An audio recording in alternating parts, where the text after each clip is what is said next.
just got our head sail kind of out. We got a rip right up there. Trying to figure out how it got there. No, there's not too much wind. Because of our rib sail, we're assuming that there's probably something on the spreader that's a little sharp, and it's not a weakness in our head sail. Connor's back up there inspecting, and what do you know, he does find a few things that are sharp, so it was probably that. So he's working on fine-tuning it. Better fire this rigger, for you can see the sail most likely got caught up on the edge of what Mr. Rigger left like this. Thankfully, so Rigger lives on a livo, so he came back quickly to fix his work and adjusted the cotter pin to look like so. After a little bit of yoga, Connor is all fired up. He brought the head sail down, folding it up real nice, and then look, we thought our rip wasn't that bad. Take a look at that. It is probably, looks like 2 to 3 feet, and then completely got shredded on this side. So bad. So we were really glad Connor made the executive call to have the sail maker come out and repair this and get measurements to make us a new sail. Oh, sad. This is the part that we could see from the cockpit while we're sailing, and then the other side, which we didn't see because we were on a port tack the whole way down here, is yeah, way worse. So definitely glad we're getting this done. Yeah. Good job folding, babe. Thanks. For folding this again on the boat, I think we did pretty good. You did alright. What do you guys think? It's early. We still haven't finished our coffee. With no cars, how are we going to get this sail repaired? Well, to our luck, we found Tim from Doyle Sails, and we were so ecstatic when he offered to meet us on the beach to pick up our rip sail. So any cruisers out there with sail needs, we highly recommend using Doyle Sails. They're in San Diego, and we're truly the most helpful sail repair shop out there. What happened to our sail? Our motor is now. We're just motoring around now.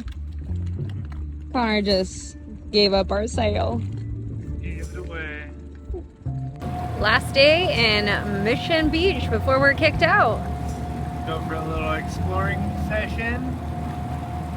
Yeah. Exploration. We tried once to explore around and we ain't find nothing. So let's try it again.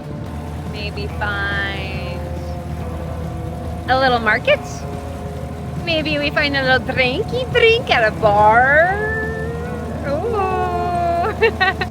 We've been looking at this little boat from afar, wondering if those were solar panels. We're super jealous. It's almost as big as our boat. I was thinking they could power a whole electric motor just off those panels right there and just be solar instead of sail. Just a corrugated roof like on a home or a shed. I don't know why.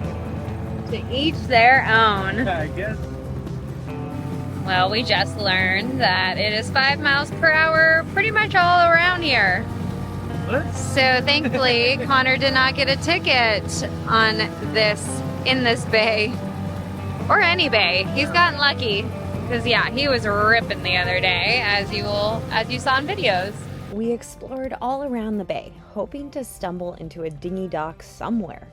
I even called a bunch of restaurants to ask if they had a dock, but we are sad to say Mission Bay was not a dinghy dock friendly spot. But we did find out that you are allowed to leave your dinghy on the beach in a few spots.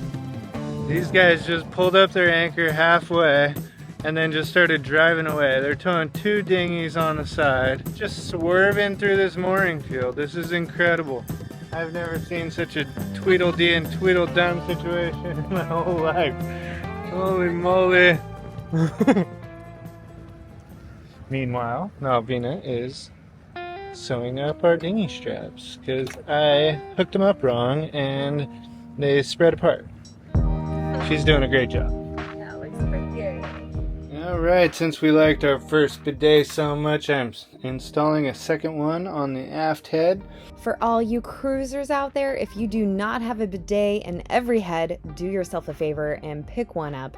They are a true game changer for the cruiser lifestyle. The bidet comes with this little hose to connect to your toilet bowl fittings, which is a normal thing in residential situation.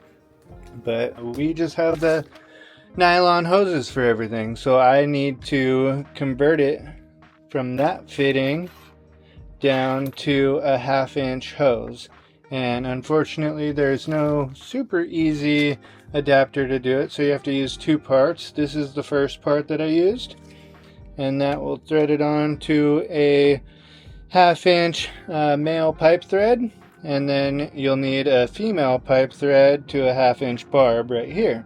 So I'm gonna wrap some Teflon tape around there just because I feel like it always seals better. They say you don't need it with plastic, but I feel like it always seals better.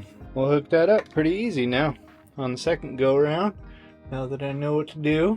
Well, so this just kind of sits down on here. Aligner helpers right here. Bolts will just go through there. They're just like plastic bolts. Tee this hose back into the water supply hose for the toilet.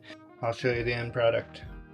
I won't be sitting on it though. And here we go, all set up. So you just turn the knob and you get a clean bunghole. And then, yep, so that's basically the whole setup. Just tee into the water supply, and there we go. Use way less toilet paper and save the planet. What a blessing to have had this calm anchorage to work through all our troubles. Now it was time to head further south towards Glorieta Bay off of Coronado Island. Good morning, rise and shine. I've taken off from Mission Bay. Definitely exceeded our stage just a touch. Thankfully, the lifeguards were super nice and didn't hassle us too hard. We could tell a lot of people that live on their boats full time down here take advantage of that, so we did not want to be those people, but we were kind of in some unfortunate circumstances. Thankfully, I found a permit for today, and we are heading to Glorieta Bay, aka they refer to it as A5. There's A1, A5, and A9 anchorage, so we're going to be spending the next 3 nights at A5 just off Coronado Island, right? Yeah. Connor was a champ this morning as he was picking up anchor. I got my menstrual cycle and had the worst cramps to the point where I was in so much pain that I had to dodge my head right off of the starboard side off the boat. How glorious. I feel better now though. Sometimes you just gotta get sick and let it go, and then you can just keep on going. And we're gonna have Connor's parents meet us out there, and we were so excited for it, but also stressed out about it, finding a new anchorage and all the details and logistics of how to get them on board. And so I think we're postponing until a later time, which is a little sad, but probably for the best. Let us get settled and figure out San Diego, and then we'll pick you up, Dan and Carolyn. Don't you worry. We're not sailing, we're motoring. Yay. That's what we do now. I guess we're motorers. I guess you can call us a motorboat now. That's so sad, because there is starting to be a little bit of wind. We probably could be sailing, but we don't have a head sail.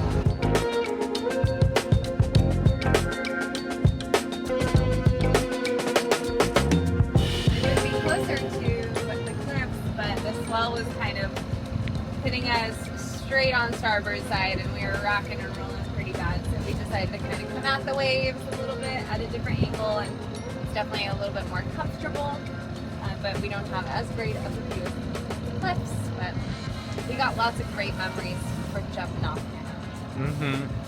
Growing up in this whole area my whole life, and I have never seen the actual Point Loma from this angle, which is pretty cool. As much as we kind of hate all these military bases because we can't access those beaches, it's really nice because it kind of preserves the whole you know, original natural coastline rather than just being packed full of houses like the rest of California. We're almost to Mexico, but we're not allowed. I just want to go to those islands right now. Heard there's good fishing over there. Those are the Coronado Islands. Not to be confused with Coronado Island. Point Loma, getting a little slightly golden with the sunshine, and the beautiful lighthouse out front. There's an incredible surf spot. I've surfed a few times. Maybe we'll bring the dinghy out here and catch ourselves some waves this weekend. Alvin is leading us into battle.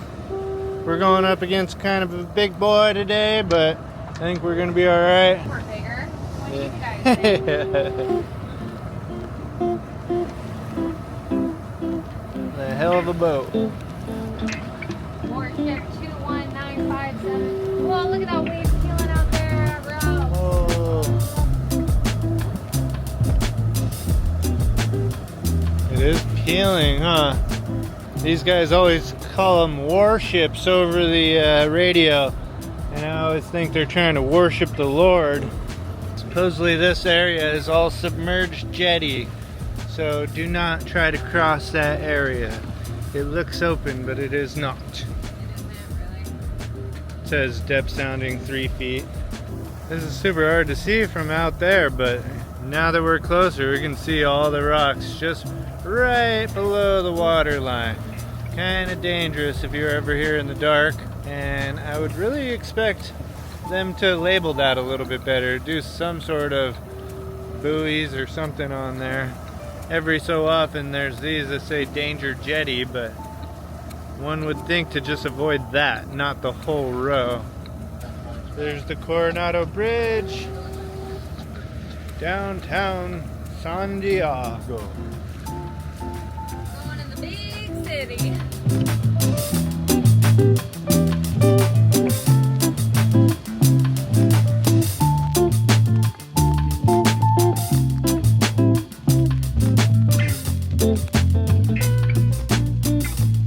Look at us coming into the big old city.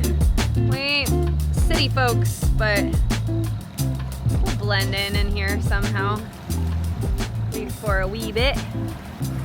Trying to steer with my feet, but all of a sudden Connor is taking the wheel. How wild. We got the Fly Navy here. Try to get it for you. We are approaching our first undertaking of going under a bridge. There's a Coronado Bridge coming up. Plane's landing in San Diego. Looks like it's gonna land in the ocean.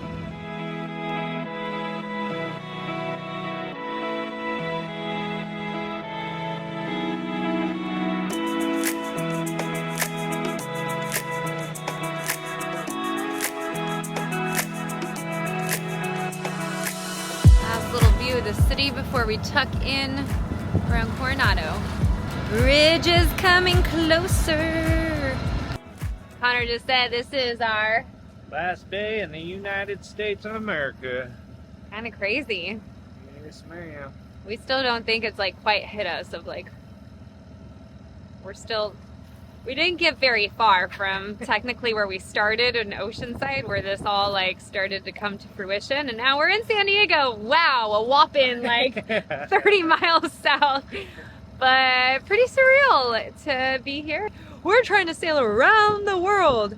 Just gonna enjoy every step of the way and enjoy all the challenges and the hurdles. It's not gonna be easy, and we're just gonna keep moving forward. Sail with the wind. Is blowing in the wind. The answer is blowing. Connor's serenading me. He's trying to call me because look at us, we are about to go underneath the Coronado Bridge. I'm gonna pick a low spot just to freak her out. Rude. Yeah, let's go to a high spot. Where are you going? You're supposed to follow the big boat over there. It's 250 feet over there. Right? Yeah, and I like that. We are not 250 feet tall. We got about 60.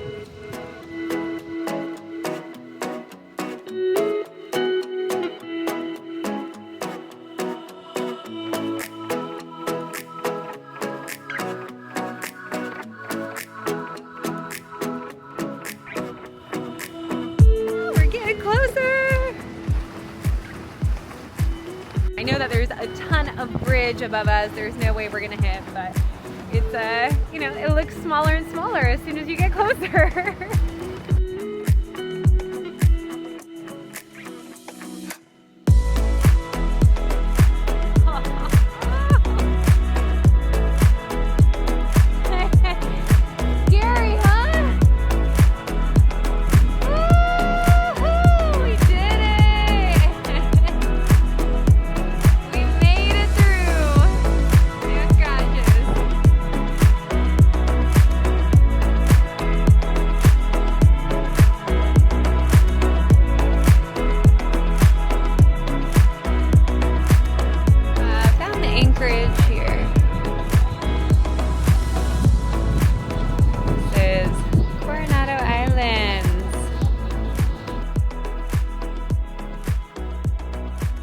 Well, we changed our mind a little bit. We were gonna anchor kind of out and around this side, kind of closer to the Coronado Bridge, but we thought that traffic underneath that bridge might create some turbulence anchoring there, so we chose to come back. And we look like we're at like some remote island. It's cool. And then you look over here and there's a ton of other boats that are all anchored with us. This is what we're trying to avoid, is this crowd, but we like this little nook, and the beach is just so close, and the water actually looks so inviting. I may clean the boat here. I made our anchor cocktail. Yep, normally we're getting in around 5 o'clock, but it's only 1. So we're gonna have some breakfast, and then some lunch real quick, and then we'll have cocktails. Squeeze it all in. I don't know, this one's pretty strong. It's got a good dose of blueberries, bananas, and leche. Jinx! Check in our anchorage. Yeah, it gets, as you can tell, I'm not sure if you can, yeah, I think you can tell on the camera, it's pretty shallow right there, and look how close we are to the beach. It looks like we can just walk off the boat, but when you peek over, it's pretty deep. What do you think? Connor just pulled in a little bit of chain. And you think we'll be all right? Yeah. We got 50 feet out. We're gonna sit and drink our smoothie cocktail and think about it and look at it, ponder it, do some research. I feel like I have recorded this a few times, but Connor is persistent. He wants you guys to see this again. Outboard was over there. Our new one is being all funky, so Connor's gonna work on troubleshooting that one. We're gonna bring it down. This is our fancy method. There's the boom. We're using our boom bang to just hold it wide, and I'm about to lower it to Connor.